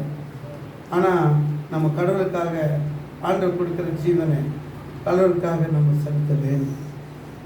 சரிங்களா? என் தாத்தா 107 வயசு வாழ்ந்தாரு. உங்களுக்கு சித்தமான அந்த வயசு கொடுங்க ஆண்டவர்னு கேட்டுக்கிறேன். சரிங்களா? இல்லைங்களா? தப்பா? கடவுளுக்காக தான் கேட்கணும். எரிமையில் என்ன சொல்லுதுன்னா, உனக்கென்று பெரிய காரியங்களை தேடுகிறாயோ தேடாதே. அப்போ யாருக்காக தேடணும்? கடவுளுக்காக தேடுங்க. இப்போ ஐயாக்கிறார் இல்லைங்களா, 50 வயசு கேளுங்க இல்லையா? கடவுளுக்காக செய்யணும், ஏதோ ஒன்று நம்ம சும்மா இருக்கக்கூடாது. ஆனால் கொடுப்பார் ஆண்டவர். சரிங்களா? எங்கள் கொள்கை, எனக்கு பைபிள் காலேஜில் கொள்கையை கற்றுக் கொடுத்தாங்க. லீவ் டேஞ்சரஸ்லி, லவ் லாவிஷ்லி, சர்வ் ஹம்ப்லி அப்படின்னாங்க. கடவுளுக்காக டேஞ்சரஸாக வாழணுமா, புரிஞ்சுங்களா? அன்பாக சேவிக்கணுமா. சரிங்களா? அப்புறம் என்ன சொன்னேன்? Serve humbly, love lavishly. எந்த ஒரு நிபந்தனை இல்லாமல் லவ் பண்ணி ஆத்மாவை நேசி என்ன கற்றுக் கொடுத்தாங்க. அது அப்போது என்னோட பேசும் ஜோம் பண்ணும் போதெல்லாம், ஆண்டவரே இப்படி நான் செய்யிட்டு ஆண்டவரே கதை 4 மணிக்கு ஏன் ஜெபம் பண்ணுறீங்களான்னா அந்த சிறந்த ஜெபமாக இருக்கும். ஆமென், அல்லேலூயா. நம்ம அந்த ஜெபத்தை செலுத்தலன்னு வைங்க, நல்லலாம் வீணாக போகிறது நீங்களே பார்க்கலாம். சரிங்களா? தேவன் நம்மளை எடுத்து உபயோகப்படுத்தணுமா? அங்கங்கே நம்ம ஜெபத்தில் தரித்திருக்கிறோம். நம்மளை பார்த்து மற்றவங்களை ஜெபிக்கணும். என் தாத்தா ஒரு ஜெப வீரர், மண்கள் போட்டோன்னா வந்து ஜெபம் பண்ணே இருப்பார். என் மக வயிற்றில் இருக்கிறான். நான் என்ன சொன்னேன்னா, ஆண்டவரே பொண்ணா ஆனால் தெரில, நீ ஆனா கொடுப்பேன்னா எங்கள் தாத்தா போல ஜெபிக்கிற ஒரு பையனை கொடுங்க, இல்லை பொண்ணாக கொடுப்பீங்கன்னா கருத்துள்ள வாழ்க்கை வாழ்ந்த என் அம்மா போல ஒரு பெண்ணை கொடுங்க. சரியா? ஒரு கனவு கண்டேன். கனவுலேயே என்ன சொல்கிறேன், என்ன நம்ம பொண்ணு என்ன கட்டிலும் வருமா வந்துட்டா அப்படின்ற கனவு. காலையில் சொல்கிறேன், ஏமா வயிற்று இருக்கிறது பொண்ணு தான் ஆண்டு காமிச்சிட்டாருன்னு சொல்லிட்டேன். சரிங்களா? இப்போ என் மக 12th படிக்கிறான், என்னோட ஒய்ஃப். ஆமென். சரிங்களா? அதனால் பாருங்கள், ஒரு டைமு என்னை ஸ்தாபனத்தை விட்டு வெளியே அனுப்பிச்சாங்க. பெரிய ஆளாகிறேன்னு சொல்லிட்டு ஜாஸ்வா டேனியல் எங்கள் தலைவரோடு இருக்கிறேன்னு ஏதோ என் பேரில் ஒரு பழி போட்டு வெளியே அனுப்பிச்சாங்க. சரின்னு நான் போய் மேட்டுப்பாளையத்தில் ஒரு 6 மாதம் என் மனைவி வீட்டிலேயே தங்கினேன். ஒரு தோட்டம் அங்கே அவங்க ஒரு 1.5 ஏக்கர் எனக்கு வரும் மனைவி மூலிமா. அங்கே இருந்த 6 மாதமா திடீர்னு ஒரு நாள் மறிச்சு நம்புறீங்கன்னு தெரியல. சரிங்களா? என் ஆத்மா அப்படியே ஹெவன் போச்சு. தேவதூதர் இறங்குறாங்க ஏறுறாங்க, நான் அப்படியே போய் நிற்கிறேன். சுற்றிலும் பார்த்தா வெள்ளை மாலைங்க, குட்டி குட்டி அறை, எல்லா இடத்துலையும் ஆளுங்கிறாங்க. என்னென்னவோ இருக்குது. தேவதூதருங்க போகும்போது மெதுவாக போகிறாங்க, வரும்போது வேகமாக வராங்க. என்னை நான் மெதுவாக போய் நிற்கிறேன். என்னை பீட் பண்ணி கொண்டு போயிட்டு ஒரு அறையில் என்னவா வச்சுட்டு வராங்க, என்னென்னவோ வச்சுட்டு வராங்க. சரிங்களா? நான் அது 2 காரியம் பார்த்தேன். ஒரு இடம், ஒரு அறை இருக்குது. ஒருத்தருக்கும் பொக்கிஷங்களில் எட்டு போய் எங்கே வைக்கிறாங்க, அந்த அறையில் தேவதூதருக்கு வச்சுட்டு வராங்க. அப்போ தேவன்கிட்ட கேட்டேன், ஆண்டவரே என் இடம் எங்கே, என் ரூமு எங்கே, 2வது நான் எவ்வளோ பொக்கிஷம் சேர்த்து வச்சுக்கிறேன், இப்படி தான் கேட்டேன். பார்த்தா உருண்டின் பண்ணிருக்கிறேன். இங்கே ஃபுல்லாக வைத்துட்டு இருக்குது, தொப்புக்கிட்டே இருக்குது, பெட்டு தல்காணி எல்லாம். நம்ம உயிரை கொடுத்துட்டார் கடவுள். ஏந்தா பாதி உயிர் தான் இருக்குது. 5 ஹவருக்கு பாதி உயிர் தான். ஹாஸ்பிட்டல் கிட்ட போனாங்க, எல்லாம் டயக்னோஸ் பண்ணாங்க. உயிர் நினச்சா உயிர் போயிருக்க மாதிரி எல்லாம் ஒன்றுமே இல்லைன்னு சொல்லிட்டு 5 ஹவரில் ஆட்டோமேட்டிக்காக செட் ஆகிட்டேன். அங்கே பார்த்தா ஹெவனை காமிச்சிட்டாரு. அங்கே ஒவ்வொரு ஆத்துமாக்களுக்கும் விசேஷமாக ஊழியர்களுக்கு ஒரு அறை உண்டு. ஆமென். அங்கே பொக்கிஷங்கள் என்ன சேர்த்து வச்சுக்கிறோம் நம்ம, அது சேர்க்கணுன்றார் கடவுள். அதான் எனக்கு காமிச்சார். உனக்கு ஒரு அறை உண்டு, பொக்கிஷத்தை செய், உலகத்துக்காக நீ ஓடாதே. யாருக்காக ஓட போகிறோம்? வாழ்க்கையை அர்ப்பணிச்சுக்கிறோம் இல்லைங்களா? வாழ்க்கையை கொடுத்துருக்கிறோம். நம்ம செய்ய வேண்டியது என்னன்னா, யாருக்கிட்டையும் நம்ம குறைகளை சொல்லவே கூடாது. யார்கிட்ட சொல்லலாம்? அப்போ யார்கிட்ட சொல்லணும்? ஆண்டவர்கிட்ட சொல்லணும். சரிங்களா? உங்கள் மனைவி கூட தெரியவானா? நேற்று நடந்தே ஜோம் பண்ண வீட்டில் ஆழ்ந்துருந்தேன். என் மனைவி எழுந்தப்போ தான் போகிறான், வல்லுக்கோ எதுக்கோ காலையில். நேற்று என்னங்க ஆழ்ந்துருக்கேன் ஜோம் பண்ணுற போகணும். சரிங்களா? அவ்வளோதான். நம்ம யாருக்கும் தெரியக்கூடாது ஜெபம் பண்ணுறது. தேவனுக்கு நமக்கு தான். சரிங்களா? குமார் என்ன பண்ணுறாராம்? அந்த நபரை, பிதா கொடுக்குற நபரை என்ன பண்ணுறாரு? ரத்தத்தால் சுத்திகரிச்சுட்டு யார்கிட்ட கொடுக்குறாராம்? ஆவியானவர்கிட்ட கொடுக்குறாராம். ஆமென். ஆவியானவர்கிட்ட கொடுக்குறாராம். ஆவியானவருடைய வேலை என்ன தெரியுங்களா? ஆவியானவர் ஒருவரே பைபிள் சொல்லுது. என்ன வேலைன்னா சீல் போடுறாங்க. சீல் போடுறாங்க, முத்திரை. என்னன்னு? பரலோகத்துக்கு சொந்தம், பொல்லாங்க தொடவே கூடாது. சீல். புரிஞ்சுங்களா? நான் சொன்ன இந்த பேசி நம்ம வசனம் பார்த்து முடிச்சிடலாங்க. சரிங்களா? டைம் ஆயிடுச்சு இல்லைங்களா? சாப்பிடணும்லாம். ஓகே. அப்போதான் பைபிள் சொல்லுது, பரிசுத்த ஆவி ரொம்ப முக்கியம். பரிசுத்த ஆவி ரொம்ப முக்கியம். சரிங்களா? சில பேர் என்ன பண்ணுறாங்கன்னா அசுத்தாவியை வச்சுக்கிறாங்க. அவங்ககிட்ட போய் என்னையா கெட்ட வார்த்தை பேசுகிறேன், எல்லாரும் திட்ட, ஏன்னா இது ஆவின்னு சொல்கிற நீ அப்படின்னு கேட்டேன் நான். அவங்க என்ன சொல்கிறாங்கன்னா, அதாவது இந்த ஆவியானவரை பற்றி மாத்திரம் தப்பாக பேசினேன், மன்னிக்கப்படாது மிரட்டுறாங்க. அப்போ ஆண்டவர்கிட்ட போய் கேட்டேன், ஆண்டவரே கெட்ட வார்த்தை பேசுகிறாங்க, எப்படி உங்கள் ஆவியாக இருக்கிறது? டவுட் வருத்தமாக இருக்கீங்க? மனுஷன் தொட்டு சொல்லுங்க இல்லையா? டவுட் வருமா இல்லையா? நான் போய் கேட்டால் ஆண்டவர் சொல்கிறாரு, என்ன குற்றப்படுத்தினாங்க? நீ உங்களுக்கு இருக்கிற பிதா அசுத்த விசுவாசினாங்க, அதுதான் மன்னிக்க முடியாது நான் சொன்னேன். ஆமென். அதனால நம்ம ஆராய்ந்து அறியணும். சரிங்களா? ரொம்ப ஜாக்கிரதையாக நம்ம இருக்க வேண்டும். ஆண்டவர் முத்திரை போட்டார், நான் பரலோகத்துக்கு சொந்தம். பைபிள் சொல்லுது, எபேசியர் 4:30 வாசிங்க.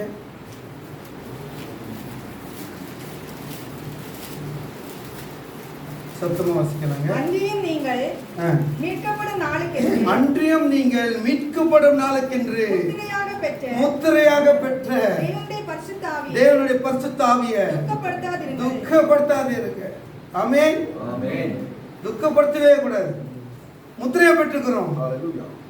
ஆவியானவர் ரொம்ப எப்படி சென்சிட்டிவானவர் தெரியுங்களா? எந்த டைமு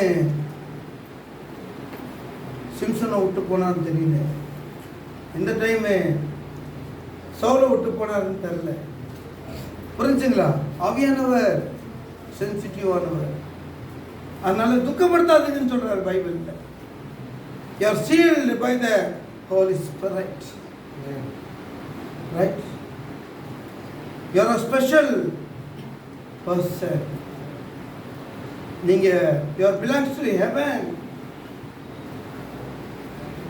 தேவன் பணிவுடைய ஆவிகள் அனுப்புறாராம். ஆமென். எதுக்கு? நம்மளுக்கு உதவி செய்ய. தெரியாது. என் மகன் சொல்லுவா அந்த ஊட்டியில், டாடி அப்படியே விழுந்தேன் டாடி, ஏசாமி என்னை பிடிச்சிக்கினார் டாடி, டாடி என்னை பிடிச்சிக்கினார் டாடின்னுவா. சரிங்களா? பிள்ளைங்களை காப்பாற்ற என்ன பண்ணுறாரு ஆண்டவர்? அனுப்புறாரு. நமக்கு தெரியாதுங்கள. போன வாரம் போன திங்கக்கிழமை நானும் ஒரு சகோதரனும் என்னை வழிநடத்தின ஊழியக்காரு யூஎஸ்லேருந்து வந்தார். அவருடைய 2 பெரிய சுட்கேஸ் 25 கிலோ 2 சுட்கேஸ் 2 பேக் எடுத்துக்கின்னு காரில் பின்னாடி போட்டுக்கின்னு வந்துன்னு பெங்களூர்லேருந்து ஏர்போர்ட் கிட்ட கிருஷ்ணகிரி வரோம். லாரிக்காரர் வந்து அஷ்டம் வண்டி காரே அப்பளம் ஆயிடுச்சு என் காரு. சரிங்களா? எங்களுக்கு ஒன்றுமே ஆகலை. ஆமே. நான் சகோதரனை பார்க்குறேன், அவர் என்ன பார்க்குறாரு, டமாறு சத்தம், வண்டி அப்படி இழுத்து விட்டுச்சு, அப்பளம் மாதிரி எடுக்குது, 2 டோர் திறக்க முடியல. சரிங்களா? எங்களுக்கு ஒன்றுமே ஆகலை. நான் சொன்னேன் கார் பண்ண போகுது, நம்மளுக்கு ஆண்டு ஜீவனை கொடுத்துட்டாரு, போதும். அவ்வளோ. சரியா? சொன்னேன் சார் நொறுங்கி போச்சு பிரதர், கார் பண்ண போகுது இல்லையா? சரிங்களா? போட்டோம், கார் பண்ண போகுது. ஆண்டவர் நல்ல கார் கொடுக்கறதுக்காக இது டேமேஜ் பண்ணிட்டாருன்னு நினைக்கிறேன் அப்படின்னு நான் நினச்சிக்கிறேன். புரிஞ்சுங்களா? அவ்வளோதான். சரிங்களா? ஏன் சொல்ல வரேன்னா, பணியுடைய ஆவிகள் அனுப்புறாரு, நம்மளுக்கே தெரியாது, நம்மளை காக்கிறாரு. முத்திரை போட்டாருனால தான் நம்ம யாருக்கு சொந்தம்? பரலோகத்துக்கு சொந்தம், ஆண்டுக்கு சொந்தம். இதான் ரகசியங்க. நம்ம பாருங்க, ட்ரினிட்டி என்ன சொல்றாங்கன்னா, யூனிட்டி இன் டைவர்சிட்டி சொல்றாங்க. ஒன்றாக இணைந்து வெவ்வேறு கோலத்தில் நம்மளுக்குள்ள செயல்படுறாராம் தேவன். சரிங்களா? தெரிஞ்சு கொள்ளுதல், சுத்திகரிக்கப்படுதல், then seal, election, redemption and seal. இது 3 ஒரு நபருக்குள்ள நடக்கலன்னா அவங்க ரட்சிக்கப்பட்டவங்க இல்லை. இது 3 நடக்கணும். இதான் விட்டுறக்கூடாது, குமாரன் விட்டுறக்கூடாது, ஆவியனர் விட்டுறக்கூடாது. ஆமென். அதனால தான் யோவான் 1:2-3 என்ன சொல்லப்படுது? பிதா இல்லைன்னா அந்தி கிறிஸ்து, கிறிஸ்து இல்லைன்னா அந்தி கிறிஸ்து, ஆவியனர் இல்லைன்னா அந்தி கிறிஸ்துன்றாரு யோவான். இல்லைங்களா? உண்மை தானேங்க அது? எல்லாத்துலேயும் இருக்குது. ஸோ ஆகையால் தான் ரொம்ப நடத்தக்கூடிய ஆத்மாவை எப்படி நடத்தணும்? பரலோகத்தின் பிரதிநிதிகளாக நடத்தணும். அப்போ ஒரு பொக்கிஷத்தை கொண்டு போய் நம்ம அறையில் வைப்பாங்க. ஆமென். நம்ம அறை அங்கே குடிசையில் இருக்குதா இல்லை மாலைகள் இருக்குதா தெரியாது. அங்கே மரமாக இருக்குது, குடிசைங்களும் அது அந்த இது இருக்குது. பரலோகத்தில் பைபிள் சொல்லுது தெரியுங்களா? எல்லாம் இருக்குது, எல்லா பொருளும் இருக்குது. எதனால கட்டுப்பட்டு வீடாக இருக்குது நம்மளுது? புரிஞ்சுங்களா? நம்ம விசுவாசம், கிறிஸ்துவ வாழ்க்கை, அது நம்ம செய்வோமானால் நம்ம என்ன குறைபட மாட்டோம். எந்த குறைவும் நம்மளுக்கு இருக்காது, நிறைவு தான் இருக்கு. சரிங்களா? இந்த உலகத்தில் எந்த வீட்டுக்குப்பா நீ போவ அப்படின்னு யாருன்னா என்ன கேட்டாங்கன்னா, நான் ஒரே வீடு சொல்லுவேன், என் தாத்தா வீடு. ஏன்னா என் தாத்தா ஜெபித்து அந்த குடும்பத்தை அழகாக நடத்தி அன்பான, அவங்கள சண்டை போடுறது பார்த்துட்டே இல்லை. அவன் 7 பேர் சண்டை போட்டது பார்த்தே சரியா? என் சித்தி, என் அம்மாவுடைய தங்கச்சி, கடைசி தங்கச்சி என்னோட சின்னது தான், என் தங்கச்சியோட சின்னதுன்னு நினைக்கிறேன். அது சொல்லிச்சு, ஐசா எஸ்எல்எம்பா நாங்கள் 3 பேர் போகிறோம், ஆண் தோணை இல்லை, நீ வந்தே ஆகணும். அம்மா நான் சர்ச்சு கட்டுனுங்கிறேன். என்ன சொன்னேன்? சர்ச்சு கட்டுனுங்கிறேன். சர்ச்சு கட்டிட்டு வரேன் எஸ்எல்எம்க்கு அப்படின்னா, இன்னொரு டைம் கொரோனா வந்துச்சு நான் நம்புறேன். அப்படியே கட்சிங்க. இப்போ பார்த்தா யுத்தம் நடக்குது, போகவே முடியாது. எத்தனை வருஷம் ஆகும்? நான் நன்றி சொல்கிறேன். ஒரு தீர்க்கதரிசன வார்த்தை என் சித்தி வாயிலிருந்து வந்துச்சு. அன்பானவங்க, தங்கமானவங்க, என் தாத்தாவுடைய செபம், அன்பான அந்த வீட்டுக்கு போக அவ்வளோ இன்பமாக இருக்கும். சரிங்களா? குட்டி பரலோகம் நீங்கள் உருவாக்க முடியும் உங்கள் வீட்டில். நீங்கள் உருவாக்கலாம், யாரையும் உருவாக்க முடியாதுங்க. அதான் சரிங்களா? சிறந்ததை தேவன் நமக்காக செய்வார். ஆமென். நம்ம என்ன செய்ய போகிறோம்? நம்மளுடைய தியாகம். ஒரு பாட்டுக்குது இல்லைங்களா? தியாகம் என்ன? அப்புறம் ஒரு பாட்டு தெரியும் தானேங்க, சுவிசேஷத்தை பரப்புவேன்னு வருது இல்லைங்களா? சாட்சி என்ன, தியாகம் என்ன? சுவிசேஷத்தை பரப்புவே. அந்த பாட்டு அருமையான பாட்டுங்க. எனக்கு தெரில, தமிழ் படிக்க வராது, அதனால தமிழ் பாட்டுங்க நடத்த தெரியாது. என் மனைவி கேட்கும்போது ஆண்டவரே கீர்த்தனை பாடலாம், பாடக்கூடிய பெண்ணா எனக்கு கொடுங்கன்னு சொல்லி ஜெபம் பண்ணேன். சரியா, சிஎஸ்சிலேருந்து என் மனைவி கொடுத்துட்டார் கடவுள். என் மக மியூசிக்கு போடுறா, 100 பாடல் கீர்த்தனை போடுவான். என் மனைவி கத்தாரா, என்னால் கத்தார் அப்படின்னு பார்த்தீங்களா. ஆனால் ஜெபம் பண்ணோம், நம்ம என்ன தேவையோ ஜெபம் பண்ணோம், ஆண்டவர் கொடுப்பாரு. ஒரு நன்மையும் குறைப்படவே மாட்டோம். அப்போ தான் நிறைவை பற்றி நம்ம ப்ரீச் பண்ணுவோம் இல்லைங்களா. ஒருத்தன் ஒழித்துக்கே வர மாட்டேன்ட்டான், என்னால் நான் வீட்டில் ஆண்டவர் ஆசீர்வதிங்க என்ன, அவன் பார்த்து மகிழணும், அப்படியே என்ன மாட்டுங்க, நான் போதும்னு சொல்லுவேன். இன்னும் சொல்லுங்க, ஏன்னா 100 சபையை கட்டணும்னுக்கிறேன். ஆமென். 100 சபையை கட்டிட்டு தான் சாகணும்னுக்கிறேன். அதனால ஆண்டவர் போதும்னு சொல்லலை, என்னெல்லாம் கொடுக்குற செய்யணும். சரிங்களா. இப்போ பாருங்கள், வந்துன்னுக்குறோம் கடலூரில் ஒரு பாஸ்டர் கால் பண்ணி, பாஸ்டர் ஆகஸ்ட் 2nd வீக் உங்களுடைய மீட்டிங். ஆமென். ஆண்டு எங்கே கூப்பிட்றாரு போகிறேன். நீங்கள் கூட உங்கள் சபைங்க ரிவைல் மீட்டிங் வைக்கிறீங்களா, நம்ம பாஸ்டர் எபினேசர் பாஸ்டர் கார்டினேட் பண்ணுங்கள்.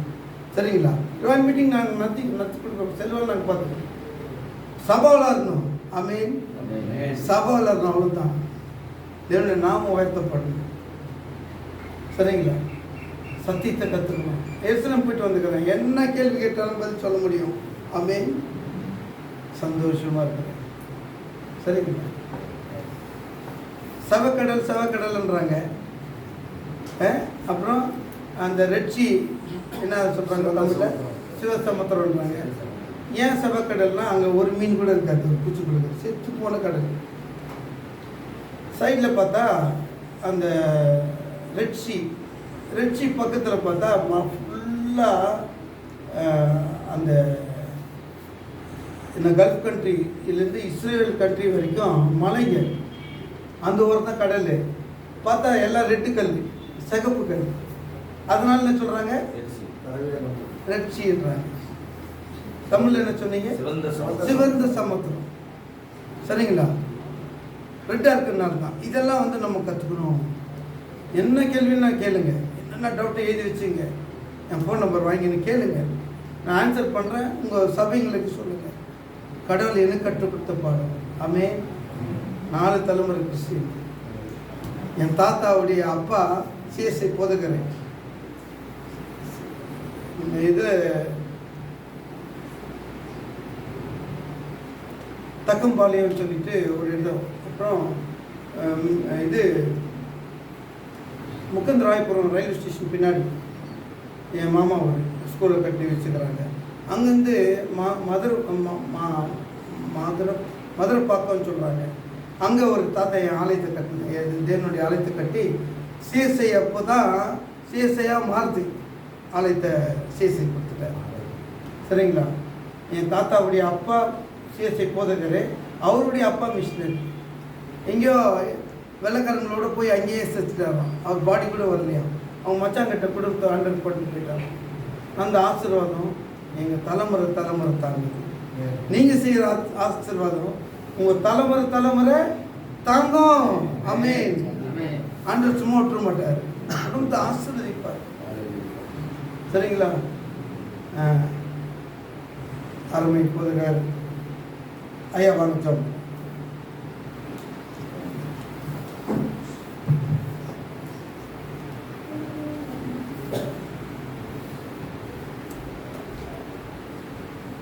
எங்களுக்காக தொடர்ந்து ஜெபம் பண்ணுங்க, உங்களுக்காக நான் ஜெபம் பண்ணிக்கிறோம். அதுதான் வீடியோ எடுத்தேன். சரிங்களா. என் நம்பர் வேணா பாஸ்டர்கிட்ட வாங்கிக்கோங்க.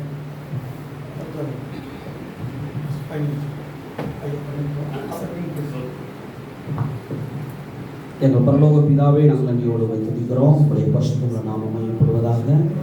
ஆண்டவரே, இந்த நல்ல நாளிலும் இந்த சமூகத்திலே தேவ ஊழியர்களாய் கடந்து வருவதற்கு கர்த்தர் உதவி செய்து விசேஷமாக இந்த நாளிலே அருமையான தேவ மனிதனை கொண்டு அனுபவ ரீதியாக அவருடைய சாட்சியோடு உடைய வார்த்தைகளை சொல்லுவதற்கு என் ஆண்டவர் கொடுத்த நல்ல தயவுக்காய் நன்றி நிறைந்த இதயத்தோடு நாங்கள் உங்களை ஸ்தோத்தரிக்கிறோம்.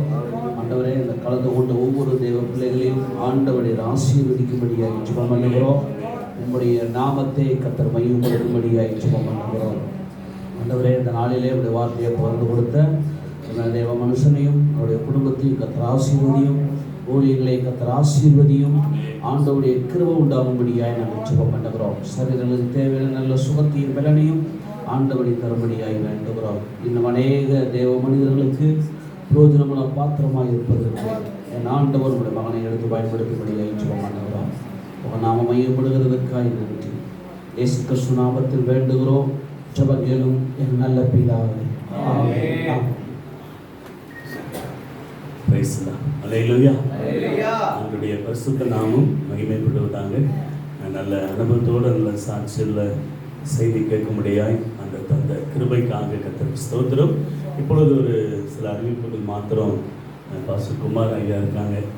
முதலாவது வருகிற ஆகஸ்ட் 15 திருச்சியில் வைத்து வாலிபர் முகாம் நடைபெறுவதனால் முன்னாடி வாங்குறது கொஞ்சம் அவங்க அதை பற்றி சொல்லுவாங்க.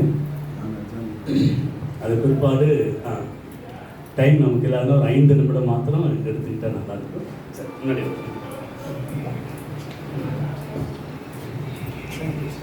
கர்த்தருக்கு ஸ்தோத்திரம். இங்கே வந்திருக்கிற எல்லா பாசனர்களுக்கும் இயேசுவின் நாமத்தினாலே என் அன்பின் வாழ்த்துக்கள். நாங்கள் வந்து என்னென்னா கிராம மிஷினரி இயக்கத்தில் வந்து இங்கே நம்ம தமிழ்நாடு ஃபுல்லாக நம்ம வந்து ஊழியம் செய்து கொண்டிருக்கிறோம். அது மட்டும் இல்லாமல் ஆந்திரா, சத்தீஸ்கர், ஒரிசா போன்ற மாநிலங்களையும் ஊழியம் செய்து கொண்டிருக்கிறோம். என்ன அப்படின்னா வருகிற ஆகஸ்ட் 15ஆம் தேதி வந்து 1,00,000 வாலிபர்களுக்கான ஒரு மீட்டிங் வந்து திருச்சியில் வந்து மொராய் சிட்டி அப்படின்ற ஒரு இடத்துல வந்து ஒழுங்குபடுத்தியிருக்கிறோம். அதுக்கு வந்து போன வருஷம் நம்ம விழுப்புரம் மாவட்டத்தில் ஒரு 5 வேன் ஒரு பஸ் அந்த மாதிரி வந்துச்சு.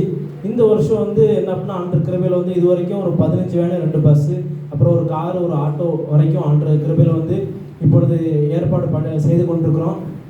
என்ன அப்படின்னா நீங்கள் உங்களுடைய சபையாக இணைஞ்சு உங்களுடைய வாலிபர்களை வந்து நீங்களும் சேர்ந்து பாஸ்டருடைய குடும்பமும் சேர்ந்து நீங்கள் வந்து ஒரு வேனோ இல்லை பஸ்ஸோ இல்லை ஒரு காரோ இல்லை அந்தந்த ஆட்களுக்கு தகுந்தாப்புல என்னென்ன வாகனங்கள் கரெக்டாக இருக்கோ நீங்கள் வந்து அழைத்து கொண்டு வாங்க. ஏன்னா இப்போ உள்ள ஜென்ரேஷன் வந்து என்ன அப்படின்னா நிறைய தவறான பாதையில் போய்கிட்டு இருக்கிறாங்க. வாலிபர்கள் தவறான பாதையில் போய்கிட்டு இருக்கிறாங்க, தவறாக வழிநடத்தப்பட்டு கொண்டு இருக்கிறாங்க. ஸோ அவங்க எல்லாமே வந்து சீஷர்லாம் மாறணும் அப்படின்றதுக்காக இந்த ஒரு பெரிய ஒரு கூட்டத்தை வச்சுருக்கிறோம். போன வருஷம் பார்த்தீங்க அப்படின்னா மே 1ஆம் தேதி நடந்துச்சு. இந்த வருஷமும் மே 1ஆம் தேதி நடக்க தான் இருந்துச்சு. ஆனால் என்ன அப்படின்னா இந்த எலெக்ஷன் காரணமாக ஆகஸ்ட் 15ஆம் தேதி வந்து மாற்றி வச்சுருக்கிறோம். அதனால் கண்டிப்பாக நீங்கள் ஒவ்வொருத்தரும் இங்கே வாங்க போகும்பொழுது இந்த ப்ரேயர் கார்டை வந்து தாரோம். அதற்காக வந்து ஜெபித்து கொள்ளுங்கள். அது மட்டும் இல்லாமல் வந்து போன வருஷம் வந்து ஒரு 10,000 கிராமத்தில் வந்து சுவிசேஷம் அறிவிக்கணும் அப்படின்னு சொல்லிட்டு ஆண்டு கிருபையில் ஒரு 9,000 சுற்றம் கிராமம் வரைக்கும் சுவிசேஷம் அறிவிக்க முடிஞ்சுது. எல்லா மாவட்டத்தையும் மையமாக வச்சு ஒரு திருச்சி, விழுப்புரம், கடலூர் எல்லா மாவட்டத்திலையும் மையமாக வச்சு ஒரு 1000 கிராமம்னு சொல்லி ஒவ்வொரு மாவட்டத்திலையும் வந்து நாங்கள் பார்த்துட்டு வந்தோம். அது மட்டும் இல்லாமல் இந்த ஆகஸ்ட் 15ஆம் தேதி முடிந்ததுக்கப்புறம் ஒரு தமிழ்நாடு ஃபுல்லாக ஒரு 25,000 கிராமத்தில் வந்து சுவிசேஷம் அறிவிக்கணும்னு சொல்லி நம்ம வந்து ஆண்டு வந்து நம்மளை பாரப்படுத்துறதுனால இந்த விழுப்புரம் மாவட்டத்தை மையமாக வச்சு பண்ணும்போது நீங்கள் ஒவ்வொருத்தரும் நீங்கள் தொடர்பு கொண்டீங்க அப்படின்னா நீங்கள் ஊழியம் செய்கிற அந்த கிராமத்தில் நாங்கள் வந்து உங்களுக்கு சப்போர்ட்டாக